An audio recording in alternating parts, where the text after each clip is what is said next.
আমরা এখন পর্যন্ত স্বাধীন হতে পারি নাই, এটাই সত্য কথা। কখন স্বাধীন হবেন আপনি? কখন এই উম্মাহ স্বাধীন হবে? যখন আপনার আমার কথায় পশ্চিমারা উঠবে বসবে, তখন যখন আপনার আমার কথায় উঠবে আর বসবে, তখন যখন আপনার আমার কথায় এই পুরো কুফরি তাগুতি শক্তিটা উঠবে বসবে, তখন বুঝবেন উম্মাহ স্বাধীন হয়েছে। স্বাধীনতা শুনছেন? বেলাল ইবনে রাবাহ স্বাধীন, যখন তাকে পিটানো হচ্ছে শেকল দিয়ে বেঁধে শেষরায় টানা হচ্ছে, বেলাল ইবনে রাবাহ সেদিন স্বাধীন ছিলেন, কারণ তিনি আল্লাহ ছাড়া কারো দাসত্ব করেন না। আবু জাহেলের নির্মম নির্যাতন, উমাইয়া বিন খালাফের নির্মম নির্যাতন বেলাল ইবনে রাবাহকে পরাধীন করতে পারে নাই। বেলাল স্বাধীন আঘাতের মধ্যে। সুমাইয়া স্বাধীন। সুমাইয়ার নাম শুনেছেন? আমাদের বোনরা তার নামই জানে না। ওরা জানে কি প্রোডাক্ট আসলো বাজারে, কোন পার্লারে গেলে কি পাওয়া যায়, কোথায় গেলে কি হয়, কোন মার্কেটে গেলে কি পাবো। মার্কেট ভর্তি মহিলা দিয়ে, ভর্তি মহিলা দিয়ে, গার্মেন্টসও তো ভর্তি মহিলা দিয়ে। পর্দা কতটুকু মেনটেন হয় সেটাও ভাবতে হবে। জব করতে দোষ নাই, জব করতে দোষ আছে, পর্দা কতটুকু ভাবতে হবে না? আমরা যে বস্তুবাদী এটা আমাদের রাস্তাগুলোই প্রমাণ করছে। আমরা আমাদের বাড়িঘরগুলো চকচকা করছি আর সরকারের রাস্তাগুলো ভেঙে ফেলতেছে। এখন ওই রাস্তাগুলো তৈরি করে দেওয়ার দায়িত্ব আমাদের, দায়িত্ব আমাদের না? অবশ্যই আমাদের, কেন আমরা তো খেয়ানত করলাম, সরকারি মাল দড়িয়ামে ডাল, এরকম চিন্তা করলাম। ওইদিকে যেতে যাচ্ছি না। বোনরা শোনেন, ভাইরাও শোনেন, সুমাইয়া স্বাধীন। কখন স্বাধীন? যখন আবু জেহেল তাকে বলছে যে তুই এই জন্যই ইসলাম কবুল করেছিস যে মুহাম্মাদের সৌন্দর্য দেখে তুই তার প্রেমে পড়েছিস। নাউজুবিল্লাহ সাল্লাল্লাহু আলাইহি ওয়াসাল্লাম কি বলেছে বলেন? তুই মুহাম্মাদের সৌন্দর্য দেখেই মনে হয় তার প্রেমে পড়েছিস। নাউজুবিল্লাহ, আস্তাগফিরুল্লাহ। সুমাইয়া রাদিয়াল্লাহু আনহা তখন বাধা, হাত পা বাধা, হাত পা বের করার কোনো অপশন নাই, বাধা আছে। এক জটলা থুতু মুখে একত্রিত করে আবু জেহেলের মুখের উপর থু করে থুতু দিয়ে দিয়েছে। আর আপনারা তো জানেন যে একটা থুতুতে অনেক কিছু হয়, হয় না? একটা থুতুতে অনেক কিছু হয়। এক থুতুতে ইমানদার মুনাফিক আলাদা হয়ে যায়। এক থুতুতেই ইমানদার মুনাফিক আলাদা হয়ে যায়। সুমাইয়াও থুতু দিয়েছিল আবু জেহেলের মুখে। এবার আবু জেহেল কি করেছে শুনেন। আবু জেহেল, তার কাছে একটা বর্ষা ছিল, বর্ষা চেনা যায়, বর্ষা সামনের অংশ চোখা, এটা দিয়ে সুমাইয়া রাদিয়াল্লাহু আনহার লজ্জাস্থানে আঘাত করে তাকে শহীদ করে দিয়েছে। ব্যথা অনুভব করলেন না? আমি জানি করেন নাই, কারণ সুমাইয়া আপনার কেউ না, সুমাইয়া আপনার কেউ না, সুমাইয়া আমার বোন না, সুমাইয়া আমার স্ত্রী না, সুমাইয়া আমার মা না, সুমাইয়া আমার খালা ফুফু চাচি মেয়ে কেউ না। এই কারণে আমাদের আঘাত লাগে নাই। যদি আমাদের এই দেহটা যে অবশ, আমাদের উম্মার যে দেহটা যে অবশ, এটা তো বোঝা যায় চলমান বিশ্ব রাজনীতি দেখলেই। বিশ্বের যে কোনো জায়গায় মুসলিমরা আঘাত পাচ্ছে, মার খাচ্ছে, নির্যাতিত হচ্ছে, দোয়াও তো মুখ দিয়ে বেরো হয় না। তাদের স্মরণে একদিন কেউ রোজা রেখে একটু দোয়াও করে না, নামাজে একটু দোয়াও করে না, দুইটা কথাও বলে না, কোনো মানববন্ধনও নাই, কোনো প্রতিবাদও নাই, কিছুই নাই। মানে পুরো দেহটাই প্যারালাইজড, শেষ, অবশ অনুভূতি। আর প্রত্যেকটা বর্ডার এক একটা অনিকেত প্রান্তর, যেখানে অনুভূতিগুলোর ব্যবচ্ছেদ করা হয়েছে, ফিলিংসগুলোকে ব্যবচ্ছেদ করে ফেলে দেওয়া হয়েছে, ফিলিংস নাই। সুমাইয়ার কথা শুনে আমাদের লাগলো না, কারণ সুমাইয়া আমার মেয়ে না, আমার মেয়ে আয়েশা তো আর না, আমার মেয়ে মারিয়াম তো আর না, আমার ছেলে ওমর উসমান তো আর না।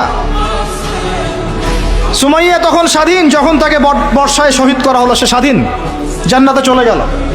জুলাইবিস একজন সাহাবী ছিলেন, ছোটখাটো মানুষ, ইসলাম কবুল করে আসছেন। খায়বার যুদ্ধের দিন নবী সাল্লাল্লাহু আলাইহি ওয়াসাল্লাম তার হাতে তাকে তলোয়ার দিয়েছেন এবং তাকে যুদ্ধে মানে অগ্রগামী যে সৈনিকরা থাকে প্রথম কাতারের দিকে, সেখানে থাকার মানে চান্স দিয়েছেন। তাকে মানুষ বিয়ে করতে চাইতো না, কারণ তার চেহারা সুরত খুব একটা ভালো লাগে না, বংশ নিচু, মানুষের একটা থাকে না প্রেস্টিজ ইস্যু, তার মনে কষ্ট। নবী সাল্লাল্লাহু আলাইহি ওয়াসাল্লাম একদিন প্রস্তাব পাঠালেন তাকে চিঠি দিয়ে যে তুমি এই চিঠিটা নিয়ে অমুক গোত্রে যাও, গিয়ে বলো যে আমি বলেছি তোমাকে যেন মেয়ে দেয়। তখন তারপরেও মেয়ে দিতে চাচ্ছে না, কিন্তু সেই মেয়ে শুনেছে যে আল্লাহর নবী সুপারিশ করেছে, আমার যৌবনের উপর ধিক্কার যদি আমি এই সুপারিশ না রাখি।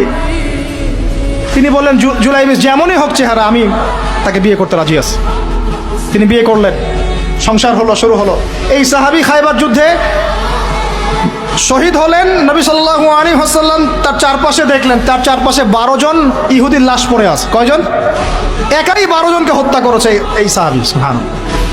আল্লাহর নবী তাকে নিজের হাতে কোলে নিয়েছেন। কোলে মানে তার দেহটা এরকম ছিল আর কি, খুব লম্বা চওড়া না, নিজের হাতে কোলে নেওয়ার মতো নিয়ে নিজ হাতে তিনি তাকে দাফন করলেন। আর বললেন যে আমার এই সাহাবীর জন্যে হুরে নেঈনরা তাদের দরজা খুলে দিয়েছে। এখন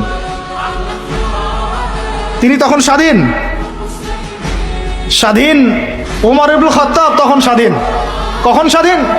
ওমর রাদিয়াল্লাহু আনহু যে কোরআন খুলে সূরা তাহা পড়ছেন, তাহা পড়তে পড়তে তার ভিতরে ফিলিংস চলে আসলো যে না, এটা আল্লাহর পক্ষ থেকে আসছে। তিনি বলছেন খুযুনি ইলা রাসূলিল্লাহি ওয়া আসহাবিহি, আমাকে আল্লাহ রাসূলের কাছে নিয়ে চলো, তার সাহাবীদের কাছে নিয়ে চলো। তাকে নিয়ে যাওয়া হলো। ভিতরে হামজা ছিলেন রাদিয়াল্লাহু আনহু, তাকে টেনে নিয়ে আসলেন ভিতরে। বলছেন তরোয়াল নিয়ে আসছো কি জন্য? হ্যাঁ, আলা তানতাহি হাত্তা ইয়াজআল আল্লাহু বিকা কারিয়া, ততক্ষণ পর্যন্ত কি তুমি ক্ষান্ত হবে না যতক্ষণ আল্লাহর গজব না আসছে তোমার উপরে? ওমর ইবনে খাত্তাব বলছেন ইয়া রাসূলুল্লাহ, হে আল্লাহর রাসূল, জিতুকা উমিনু বিল্লাহি ওয়া রাসূলিহি, আমি আপনার কাছে এসেছি আল্লাহ এবং আপনার প্রতি ঈমানদার হয়ে এসেছি। ওয়া বিমা জিতা বিহি মিন ইনদিল্লাহ, এবং আপনি আল্লাহর পক্ষ থেকে জানিয়ে এসেছেন এই কোরআনের প্রতি ঈমানদার হয়েই আমি আপনার কাছে এসেছি।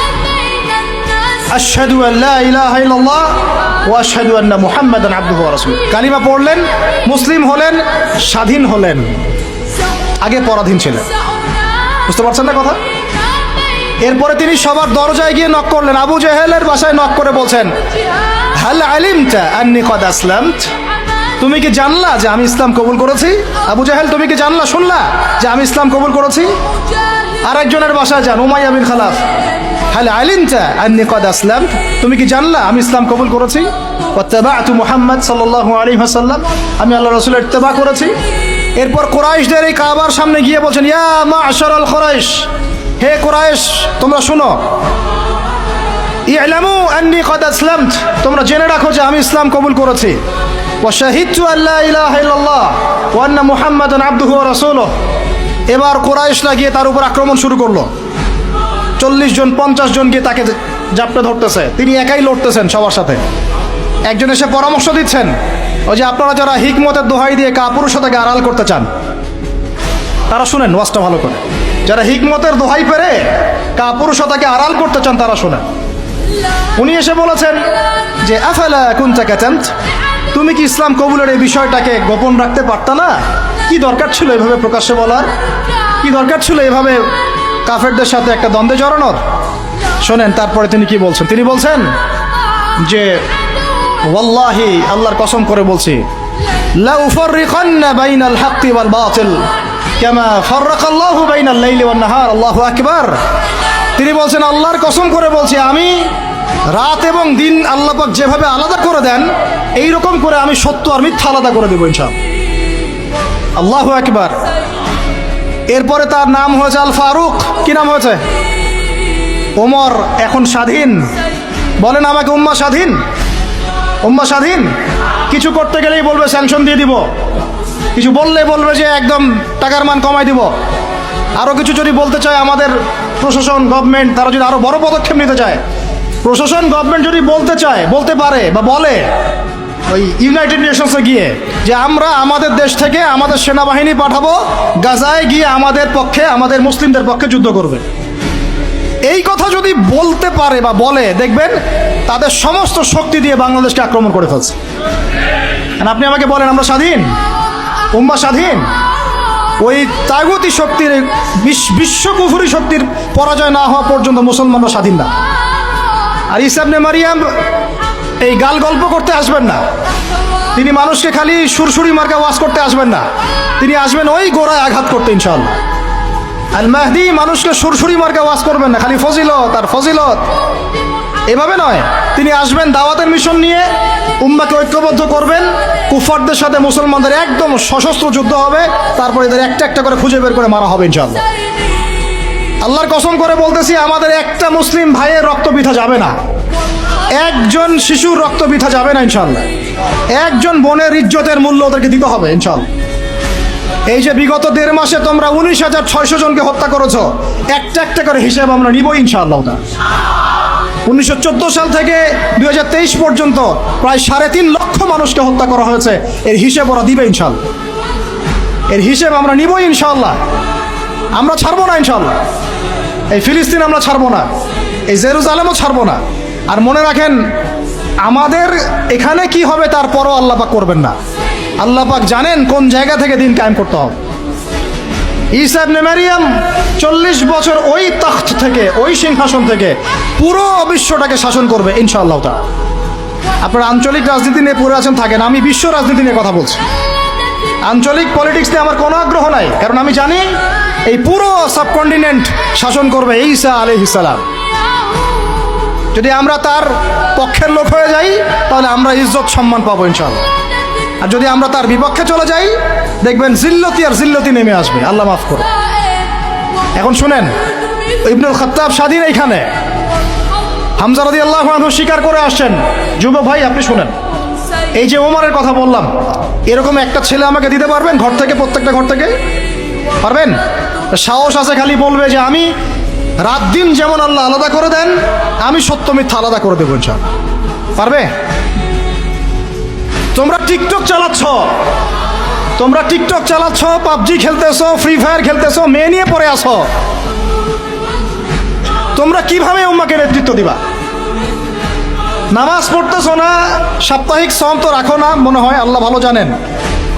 দান সদকা কতটুকু করো আল্লাহ ভালো জানেন। কোরআন তেলাওয়াত করতে শিখতেছো না, কোনো আলেমের সোহবতে যাও না। ইউটিউব, অনলাইন, ফেসবুক, ব্যাস, that's all. YouTube, online, Facebook হচ্ছে একটা ফিতনার জগৎ। আপনি বলতে পারেন যে আমার লেকচারও তো যায়, অনেক বড় বড় আলেমদের লেকচারও যায়, সব মেনে নিয়েই বলছে এটা ফিতনার জগৎ। সব মেনে নিলাম, আপনার কথা মেনে নিয়েই বলতেছে ফিতনার জগৎ। কারণ এর কন্ট্রোলও কুফর শক্তির হাতে, এর কন্ট্রোলও তাগুতি শক্তির হাতে। আপনি এটা নিয়ন্ত্রণ করেন না, এই প্রযুক্তি আপনি তৈরি করেন নাই। আমরা আলাদা করে কোনো মুসলিম কমিউনিটি, সোসাইটিও বিল্ড আপ করতে পারিনি অনলাইনে, পেরেছি? আমাদের কোনো স্বতন্ত্র সামাজিক যোগাযোগ মাধ্যম আছে বলেন? ওমর ইবনে খাত্তাবের মতো একজন স্বাধীন মানুষ দেন। হামজা রাদিয়াল্লাহু আনহু স্বাধীন কখন? আবু জাহেল আল্লাহর নবীকে একটা আঘাত করেছে, বলেন নাউজুবিল্লাহ, সাল্লাল্লাহু আলাইহি ওয়াসাল্লাম। আপনারা তো জানেন তার পিঠের মধ্যে উটের নাড়ি ভুড়ি দেওয়া হয়েছে, চাপানো হয়েছে। তো এই দৃশ্য একজন দাসী দেখেছে, হামজা রাদিয়াল্লাহু আনহু স্বীকার করে আসছেন, তাকে বলছে তোমার ভাতিজাকে এইরকম আঘাত করেছে আবু জাহেল। আবু জাহেলের নাম কিন্তু আবু জাহেল না, আবু জাহেলের নাম আবুল হাকাম। সেও কিন্তু আল্লাহকে বিশ্বাস করত। আপনারা মনে করবেন না যে সে একদম ইহুদি ছিল বা খ্রিস্টান ছিল, এমন না। সে আল্লাহকে বিশ্বাস করত, কিন্তু আল্লাহ পাকের বিধান মানত না। এখন হামজা রাদিয়াল্লাহু আনহু বলছেন ওয়া ফাআলা যালিক, সে কি সত্যিই কাজ করেছে? হ্যাঁ, সত্যিই কাজ করেছে। আচ্ছা চলো দেখাও আবু জেহেল কোথায় আছে। তিনি ঘোড়া ছুটায় গেলেন কাবা ঘরের সামনে, গিয়ে বললেন যে তুমি আমার ভাতিজাকে গালি দিয়েছো, তুমি আমার ভাতিজাকে আঘাত করেছো, জেনে রাখো আমি আজকে থেকে আমার ভাতিজার দিনের উপর আছি। এই কথা বলার সাথে সাথে তার উপর আক্রমণের চেষ্টা করা হচ্ছিল। তিনি নিজে একটা ঘুষি দিয়ে আবু জাহেলের একটা দাঁত ফেলে দিলেন। দাঁত যে পড়ে গেছে কিনা সিরাতের কিতাবে এত স্পষ্ট নাই, কিন্তু আঘাত একটা ঘুষি দিয়েছেন এটা স্পষ্ট। ঘুষি দিয়ে বলছেন রুদ্দাহা ইনিস্তাতা, রুদ্দাহা ইনিস্তাতা, যদি সাধ্য থাকে এই ঘুষিটা আমাকে ফেরত দিয়ে দেখাও, সাধ্য থাকলে আমাকে আরেকটা আঘাত করে দেখা। আকুলু মা ইয়াকুল, আমি তাই বলি যা আমার ভাতিজা বলে। শাহিদতু আল্লা ইলাহা ইল্লাল্লাহ ওয়া আন্না মুহাম্মাদান আবদুহু ওয়া রাসূলুহু, আমি সাক্ষ্য দিচ্ছি বা দিলাম আল্লাহ ছাড়া কোনো ইলাহ নাই, মুহাম্মদ আমার ভাতিজা আল্লাহর রাসূল। তোর সাধ্য থাকলে আমাকে ঠেকা। এরকম জেনারেশন দিতে পারবেন? আপনার ছেলেটা কি এরকম? আপনার ভাইরা কি এরকম? এই আমাদের মায়েরা তাদের সন্তান কি এরকম? যে মেয়েদেরকে ঘরে নিয়ে আসছেন, এই মেয়েগুলাও কি সুমাইয়ার মতো? উম্মে আমারা একজন নারী সাহাবী, উম্মে আমারা, উহুদের যুদ্ধে চতুর্দিক থেকে আল্লাহ নবীকে আক্রমণ করা হচ্ছে, তিনি একাই তীর ছুটছেন। মহিলা সাহাবী, নারী সাহাবী, আমাদের নারী মেহেদি দেয় বসে বসে, তাও বয়ফ্রেন্ডের জন্যে। আমাদের নারীরা ঘরে বসে বসে মেহেদি দেয়, পার্লারে যায় বয়ফ্রেন্ডের জন্যে। আর উম্মে আমারা রাদিয়াল্লাহু আনহা, তাদের মতো সাহাবীরা জীবন দেন রাসূলের জন্যে। স্বাধীনতা, এই যে তারা স্বাধীন, আল্লাহর দাসত্বের অধীনে তারা কাউকে পরোয়া করতেন না। তখন উম্মাহ ছিল স্বাধীন। আর কি, আর কার কয়জনের কথা বলবো আপনাদেরকে? মুসআব বিন উমাইর, বিখ্যাত সাহাবী, তরুণ সাহাবী, দায়ী মানুষ, এত দামি পারফিউম ইউজ করতেন, এটা এখনকার লাখ টাকা কোটি টাকার দাম হবে। বিত্তশালী পরিবারের, এই যে বিত্তশালী পরিবারের সন্তানরা শোনেন, আপনারা তো বাইক দাবড়ায় বেড়ান, গাড়ি ড্রাইভ করে বেড়ান, মাঝখানে অ্যাক্সিডেন্ট করে দেন, কেসও খান না, তাই বাপের টাকা আছে পার পেয়ে যান, ইয়াবা খান, তারপরে গিয়ে মেয়ে নিয়ে ফুর্তি করেন, জেনা নিত্য নৈমিত্তিক ব্যাপার। একটা মেয়েকে পিছনে ওঠান, 7 দিন ঘোরেন, আবার চেঞ্জ করেন, 7 দিন পর আরেকটা নেন। মুসআব বিন উমাইরও ধনীর সন্তান ছিলেন, ধনীর দুলাল। যখন ইসলাম এসেছে, কোরআন এসেছে, শুনেছেন, তিনি ইসলাম কবুল করেছেন। মা সম্পত্তি থেকে বঞ্চিত করেছে, তার বেশি তরবারের আঘাত আছে। কয়টা বেশি? তার মাকবারা ওখানেই আছে, দেখে আসেন। তিনি স্বাধীন। ওই ময়দানে যারা সেদিন ছিলেন, ওই শনিবার সকাল 10টা থেকে, ওটা তো শাওয়াল মাসের, তাই না? শাওয়াল না, রমজানের পরে শাওয়াল মাসে যুদ্ধ হয়েছে। শাওয়াল মাসের 10 তারিখ, মেবি, হ্যাঁ 10 তারিখ 9 তারিখ সিরাত কারা পড়েছেন, 9 বা 10 সকালবেলা যুদ্ধ হচ্ছে। ওই সময়ে পৃথিবীতে যারা ওই সময় যুদ্ধ করছেন মুসলমানদের পক্ষে, আল্লাহর জমিনের মধ্যে সবচেয়ে শ্রেষ্ঠ মানুষ তারা, সবচেয়ে শ্রেষ্ঠ জীবন, শ্রেষ্ঠ মৌত। ওখানে তারা উঠবেন, তখন তাদের গা থেকে মেশকাম্বরের ঘ্রাণ ছুটতে থাকবে। মারেফত থাকলে আপনিও পাবেন, অন্তরের মধ্যে কলুষতা থাকলে আপনি পাবেন না, তো স্বাভাবিক। এখন মুসআব বিন উমাইর কি পরাধীন না স্বাধীন? বলেন, তিনি কি পরাধীন না স্বাধীন? স্বাধীন মুসআব বিন উমাইর। আরেকজনের কথা শুনেন, বলতে থাকলে আপনাদের সারা রাত ফজর হয়ে যাবে। জাফর ইবনে আবি তালেব, নাম শুনেছেন? জাফর ইবনে আবি তালেব, শোনেন, এটা শোনেন। অনেকে অনেক দলিল দেয়, এই দলিলগুলো শুনেন, এগুলো শোনেন। ইহুদিদের 3টা গোত্র ছিল মদিনায়। কয়টা ভাই? একটা বনু কোরাইজা, বনু কাইনুকা, বনু নাজির। বনু কোরাইজা, বনু কাইনুকা, বনু নাজির, এই 3টা গোত্রের সাথে আমাদের চুক্তি ছিল। আমরা একটা সনদের মধ্যে ছিলাম। গাদ্দার, এরা সনদ ভঙ্গ করলো, ঠিক যেমন করে তারা এখন প্যালেস্টাইনে আক্রমণ করছে, এইভাবে সনদ ভঙ্গ করলে। বনু কাইনুকার বাজারে আমাদের এক মহিলা সাহাবী দিনী বোন গিয়েছেন হাজতে, সোনার দোকানে। ইহুদি তাকে বলছে নিকাব খোলো, সে নিকাব খুলছে না, খুলবে না। ইহুদি দুষ্ট, ষড়যন্ত্র করে তার কাপড়ের একটা অংশ রশি দিয়ে গিট বেঁধে দিয়েছে। আমাদের দিনী বোন উঠতে গিয়েছেন, সতর একটু খুলে গেছে, নাউজুবিল্লাহ। চিৎকার করে উঠেছেন। পাশে ছিলেন এক আমাদের আনসারি সাহাবী, আওয়াজ শুনেছেন। সেই আওয়াজ শুনে 1 মুহূর্ত দেরি করেন নাই, মদিনায় ফিরে এসে নবীর কাছে পারমিশনও চান নাই। বুঝেন, দলিল বুঝেন। তিনি 1 মুহূর্ত দেরিও করেন নাই, মদিনায় ফিরে গিয়ে নবীর কাছে পারমিশনও নেন নাই। তার কাছে একটা খোলা তরোয়াল ছিল, বের করেছেন, এই ইহুদির গর্দানে একটা কোপ দিয়ে গর্দান নামাই দিয়েছে। সাহসীদের মতো বলেন আল্লাহু আকবার। বাস বাস বাস বাস বাস, আমি টপিক হারাই ফেলবো। বাস বাস ভাই, বসেন বসেন বসেন বসেন, আমি টপিক হারাই ফেলবো। আমি দলিল দিচ্ছি আপনাকে, এই সাহাবী নবীকে গিয়ে জিজ্ঞাসা করেন নাই, করেছেন? পরামর্শও নিয়েছেন? তার সামনে তার বোনকে এইভাবে টিজ করা হয়েছে, 1 মুহূর্ত দেরি করেন নাই, গর্দান নামাই দিয়েছে। এবার ইহুদিরা মিলে ওই সাহাবীর উপর আক্রমণ করে ওই সাহাবীকে শহীদ করে দিয়েছে। নাই, শেষ, ওনাকে মেরে ফেলেছেন। তারপর এই কেসটা নবীর দরবারে আসলো। নবীর দরবারে আসার পরে নবী সাল্লাল্লাহু আলাইহি ওয়াসাল্লাম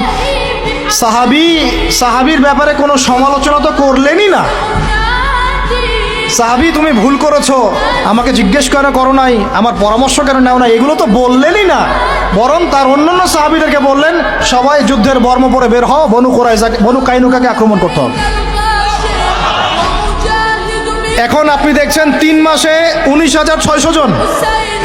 3 মাসে, সরি 3 মাস কিসের, 1.5 মাসে 19,600 জন। আর এখানে একজন মুসলিম ভাই, একজন মুসলিম বোনের ইজ্জতের বিনিময়ে নবী সাল্লাল্লাহু আলাইহি ওয়াসাল্লাম পুরা বনু কাইনুকাকে একদম সমূলে উৎপাটিত করে মদিনা থেকে বিতাড়িত করলেন। ওই উম্মার সাথে এই উম্মার কোনো সম্পর্ক আছে? ওই আরবের সাথে এই আরবদের কোনো সম্পর্ক আছে? ওই স্বাধীনতার সাথে এখনকার এই পরাধীনতার কোনো সম্পর্ক আছে? এরপরে আপনারা ফ্যান্টাসি নিয়ে পড়ে আছেন। আল্লামা রুমি বলতেন, উনি একজন বড় সুফি মানুষ ছিলেন, উনি বলতেন যে আমি যা বুঝি আর আমি যা জানি বুঝতে পারি, তোমাদেরকে বলে কি লাভ, তোমরা তো বুঝবা না। কে বলতেন? বড় বড় যারা আল্লাহর ওলি তারা, তাদের কথাটা একটু এই টাইপের হয়, মনে হয় একটু অস্বাভাবিক, কিন্তু এর ভিতরে অনেক গভীরতা থাকে। আমি নিজেও এই কথা বলতেছি, আমরা যা বুঝি, যা বুঝতেছি, যা দেখতেছি, তা আপনাদেরকে বলে বুঝাতে পারবো না, বলেই বা কি লাভ, আপনি হয়তো বুঝবেনও না। এই একটা ঘটনা দলিল পেলেন। আরেকটা শোনেন, আরেকটা কওম হলো বনু নাজির। রাসূলকে দাওয়াত দিয়েছে, দাওয়াত দিয়ে বলছে যে আমরা ইসলাম কবুল করবো, আসেন নেগোশিয়েট করি। নবীজি বসেছেন, নবী সাল্লাল্লাহু আলাইহি ওয়াসাল্লাম গিয়েছেন দাওয়াত দিতে বনু নাজিরের সিঁড়ির মধ্যে, এটাকে বলে দেয়াল, দেয়ালে হেলান দিয়ে আছেন। উপর থেকে এরা চাকি আছে না, চাকি যেটা দিয়ে আমরা ধান ভাঙে আগেকার মায়েরা বোনেরা, বড় বড় যে লোহার আর পাথরের, এইগুলো উপর থেকে ফেলে তাকে হত্যা করার চেষ্টা করেছিল বনু নাজির। কোন গোত্র? ইহুদিদের বনু নাজির। আল্লাহ নবী জিবরাইল আলাইহিস সালামের মাধ্যমে জানতে পারলেন, সেখান থেকে উঠলেন, উঠে বললেন যে ঠিক আছে, বনু নাজিরকে আমরা অবরোধ করব। 1.5-2 মাস অবরোধ করে রাখা হলো, সূরা হাশরে পড়ে দেখেন। এরপরে এরা নিজেদের ঘরবাড়িগুলো কাঁধে করে নিয়ে মদিনা থেকে বিতাড়িত হলো। বনু নাজির, দলিল নাম্বার 2। 3 বনু কোরাইজা, বাকি আছে শুধু একটা, এখন বনু কোরাইজা। বনু কোরাইজাকে বলা হয়েছে আমাদের সাথে থাকবে, অন্যদের সাথে যাইতে পারবে না। Okay fine. খন্দকের যুদ্ধে 10,000 সেনাবাহিনী নিয়ে আবু সুফিয়ান আক্রমণ করেছে মদিনা, অবরোধ করে রেখেছে। এই সুযোগে বনু কোরাইজা কুরাইশদের সাথে মিলে আমাদের সাথে গাদ্দারি করল। আল্লাহ নবী যুদ্ধ শেষ করে বনু কোরাইজায় গিয়ে না গিয়ে কেউ আসরের নামাজ পড়বে না, ওদের সাথে গিয়ে মীমাংসা করতে হবে। তারপরে ওখানে গিয়ে ওদেরকে অবরোধ করা হলো। সাদ বিন মুআজ রাদিয়াল্লাহু আনহুর হাতে এই বনু কোরাইজার একজন বালেগ যারা ছিল, এদের সবার গর্দান নামানো হয়েছে। এটা বনু কোরাইজা, বনু কোরাইজা, বনু কাইনুকা, বনু নাজির, 3টা বড় বড় গোত্রের সাথে আমাদের যুদ্ধ হয়েছে নবী জীবিত থাকাকালীন। কি কি ইস্যু নিয়ে দেখেছেন। আর এখন আপনি দেখছেন বিগত 100 বছর, 1914 থেকে 2023 পর্যন্ত মার তারা দিতেই আছে, মুসলমান খাইতেই আছে। 4বার বড় বড় যুদ্ধ হয়েছে। যুদ্ধ এই 4টাতে মুসলমানদের মোটামুটি পরাজয়। এখন মোটামুটি 78 থেকে 80% জায়গা ওদের। এখন কি নতুন করে এই জিহাদটা ওখানে ফরজ হয়েছে, না আগে থেকেই ছিল? ওদেরকে বের করে দেওয়ার পর, 3টা গোত্রকে বের করে দেওয়ার পর খায়বারে তারা কিছু বাকি ছিল। আলী রাদিয়াল্লাহু আনহু হাতে পতাকা দিয়ে বললেন, খায়বারে যাও, আক্রমণ করো, এই নাইম দুর্গ তুমি জয় করবে ইনশাআল্লাহ। খায়বারের মারহাব ছিল একজন বীর, ইহুদি বীর, একাই 10 জনের সাথে লড়তে পারে। আলী ইবনে আবি তালেবের তরোয়ালের আঘাতে ওর মাথার উপর থেকে তরোয়াল গিয়ে এইভাবে বসে গেছে মাটিতে, মানে দেহটা এইভাবে দ্বিখণ্ডিত হয়ে গেছে। ওদেরকে তারপরে বের করে দেওয়া হয়েছে। তারপর নবী সাল্লাল্লাহু আলাইহি ওয়াসাল্লাম বলেছেন তার ইন্তেকালের কয়েকদিন আগে, যে আমার ইন্তেকালের পর তোমরা বাকি যে অবশিষ্ট যারা আছে এদের সবাইকে জাজিরাতুল আরব থেকে বের করে দেবে। কে বলেছেন এটা? বলেন। এখন তারপর ওমর রাদিয়াল্লাহু আনহু ওটা জয় করেন, আমাদের আন্ডারে থাকে। 1099 সালে ক্রুসেডাররা গিয়ে ওটা আবার দখল করে। তার মোটামুটি ভাবে 80 থেকে 90 বছরের মধ্যেই 1176 নাকি 87, 1176 দিকে আইয়ুবী রাহিমাহুল্লাহ গিয়ে সেটা আবার জয় করেন। তারপরে আবার ওখানে লড়াই হয়েছে। তারপরে আবার গিয়ে আপনার মামলুকদের ভূমিকা আছে, জেঙ্গিদের ভূমিকা আছে, তুর্কিদের ভূমিকা আছে, ওসমানীয়রা আবার দখল করেছে। এই সিলসিলা চলতে চলতে 1914 সালে গিয়ে তারা এই ব্রিটেনের সহযোগিতায় এই জায়গাটা দখল করেছে। কত সালে? এই তো 1914 সালে। দখল করার পর থেকে এখন এই বিগত 100 বছরে ওখান থেকে তারা বিশ্বের সব নিয়ন্ত্রণ করা শুরু করেছে। জায়গা দখল থেকে শুরু করে মুসলিম ভাইদেরকে দমন, আমাদের বোনদেরকে ধর্ষণ, শিশুদেরকে হত্যা, জমি উপড়ে ফেলা, কি না করেছে। এখন তারা ওখানে দাজ্জালের শাসন প্রতিষ্ঠা করতে চাচ্ছে। এরাই তারা যারা দাজ্জালকে নিয়ে বিশ্বকে শাসন করবে। শেষ জামানার দাজ্জালের কনসেপ্ট না জানলে আল্লাহর কসম আপনি ওয়ার্ল্ড অ্যাফেয়ার্স বুঝতে পারবেন না।